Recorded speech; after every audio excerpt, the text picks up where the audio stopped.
अस्सलाम वालेकुम, welcome back to my channel. कैसे हैं आप सब? आई होप सब ठीक ठाक होंगे। तो काफ़ी टाइम बाद आज आपसे मुलाकात हो रही है।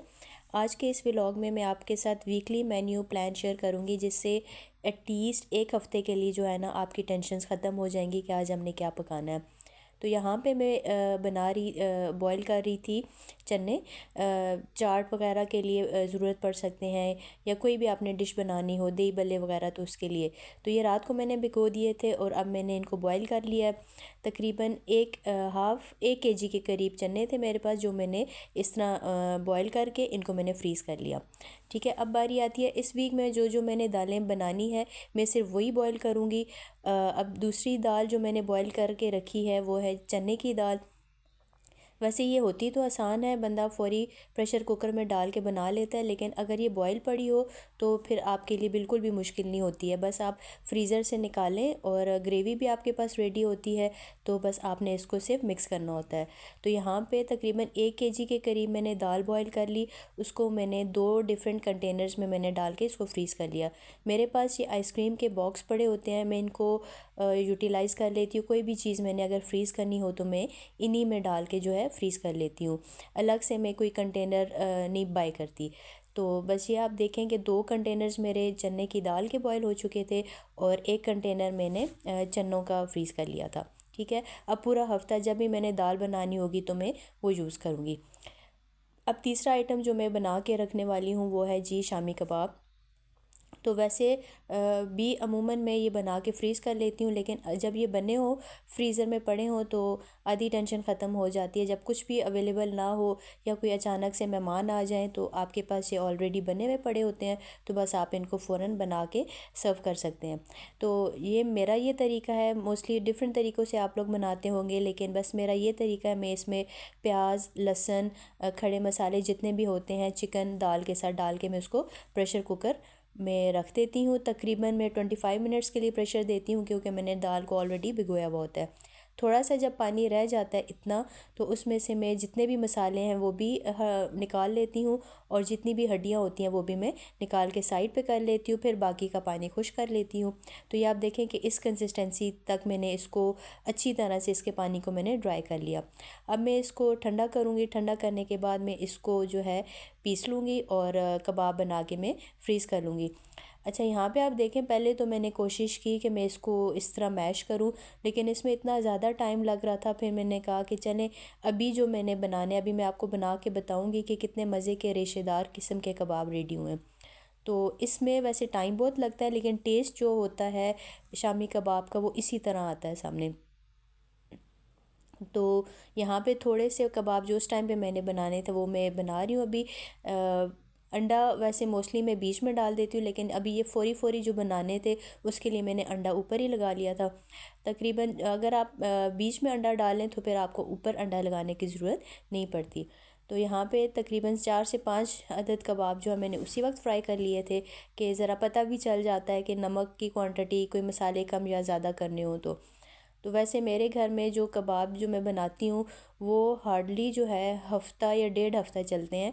ज़्यादा अगर कबाब बने हो तो बस सबको पसंद है, वो शौक़ से कबाब खा लेते हैं। तो आप ये देखें कि अभी एक मैंने रेडी किया है, कितने मज़े का, बहुत ही टेस्टी बन के तैयार हुए थे। आप भी इस रेसिपी को फॉलो करें। अच्छा जी, तो अब जो बाकी का जो मटेरियल था वो मेरे खाना डिनर करते करते ठंडा भी हो गया था, उसको मैंने फ्रिज में रख लिया था। अब मैंने सोचा कि बजाय इसके कि मैं इसको लंगरी में इसको मैश करती रहूँ, मेरे पास चॉपर की सहूलत जब है तो मैं इसमें कर लेती हूँ। लेकिन एक मसला ये हो रहा था कि दाल मामूली सी मुझे सख्त लगी, वो इस चॉपर में भी जो है वो ग्राइंड पूरी तरह से नहीं हो रही थी। पर मैंने कहा चलो अब इसको बना लिया तो अब इसको इसी तरह जाने देते हैं। नेक्स्ट टाइम जो बनाऊँगी तो थोड़ा दाल को ज़्यादा प्रेशर दे देंगे। तो यहाँ पे मटेरियल मैंने बिल्कुल चॉप कर लिया था। हरा धनिया, हरी मिर्चें काट के वो भी डाल दी, बीच में अंडा भी शामिल कर दिया था।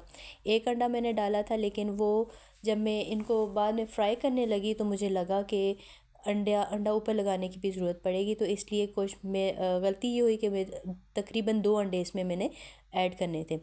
तो यहाँ पे तकरीबन मेरे कबाब रेडी थे। कुछ के मैंने कबाब बना लिए थे और कुछ के मैंने इनको राउंड शेप दे के कोफ्ते की शक्ल दे दी। अगर आपको पुलाव बनाना हो, मोस्टली मेरे घर में कोफ्ता बिरयानी या कोफ्ता पुलाव ज़्यादा पसंद किया जाता है, तो वो 4-5 अदद मैंने जो है कोफ्ते भी बना लिए थे। वैसे मुख्तलिफ़ तरीक़ों से कोफ्ते बनाए जाते हैं, लेकिन मैं इसी तरह काम चला लेती हूँ। शामी कबाब का जो मटीरियल होता है उसी से कोफ्ते भी बना लेती हूँ। तो यहाँ पे तकरीबन मेरे हाफ़ केजी चिकन से मेरे तकरीबन 22 अदद कबाब बने थे, और ये 4 से 5 अदद जो है वो मेरे कोफ्ते रेडी हो गए थे। तो यहाँ पे अब मैं इनको थोड़ी देर के लिए मैंने फ्रीज़र में रख दिया था। जब ये थोड़े से फ्रीज़ हो गए थे, तो इसी तरह मैंने मेरे पास कंटेनर था आइसक्रीम का ही बॉक्स, उसमें मैंने इनको स्टोर कर लिया। फिर जब मुझे ज़रूरत होंगे, जब मुझे बनाने होंगे, तो मैं इनको निकाल के फ्रीज़ कर लूँगी। बस ये सेंटर में एक लेयर लगा के उसके ऊपर मैं शॉपर का जो है उसकी लेयर लगा दी, ताकि आपस में स्टिक ना हो। तो ये जो कोफ्ते थे वो भी मैंने साइड पे रख के बस इनको मैंने फ्रीज़ कर लेना है। तो बस ये 4 चीज़ें जो है वो बस मेरी रेडी होके फ्रीज़र में चली गई हैं। अब पूरा हफ़्ता मैं ज़रा सुकून से रहूँगी। अच्छा, अब बारी आती है चिकन की। तो यहाँ पे मैं बोन्स वाला जो चिकन है हड्डियों समेत, उसको मैं अलग कर लूँगी।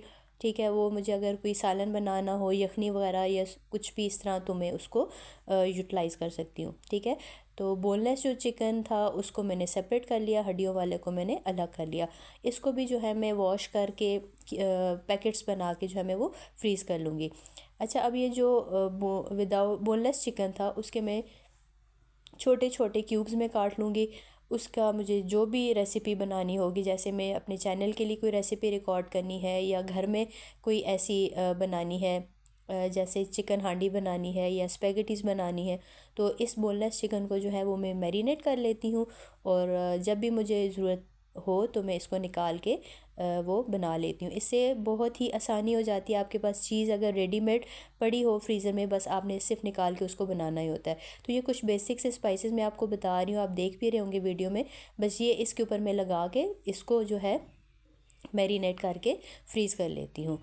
तो बारी बारी आप सारे इसमें मसाले लगा लें। चाहे तो आप इसको ज़िपलॉक बैग में डाल लें या किसी कंटेनर में डाल के आप रख लें, तो जब भी आपको कोई रेसिपी बनानी होगी तो आपके लिए बहुत ज़्यादा आसानी होगी। तो ये था मेरा आज का छोटा सा व्लॉग। आई होप आपको इससे बहुत हेल्प मिली होगी। इसी तरह मेरे चैनल पे आपको अच्छे अच्छे प्यारे प्यारे से नए व्लॉग्स आपको देखने को मिलेंगे। अगर आप मेरे चैनल पे नए हैं तो मेरे चैनल को सब्सक्राइब ज़रूर कीजिएगा, और अपने फ्रेंड्स एंड फैमिली के साथ ज़रूर शेयर कीजिएगा। मिलते हैं नए व्लॉग के साथ, तब तक के लिए अल्लाह हाफिज़।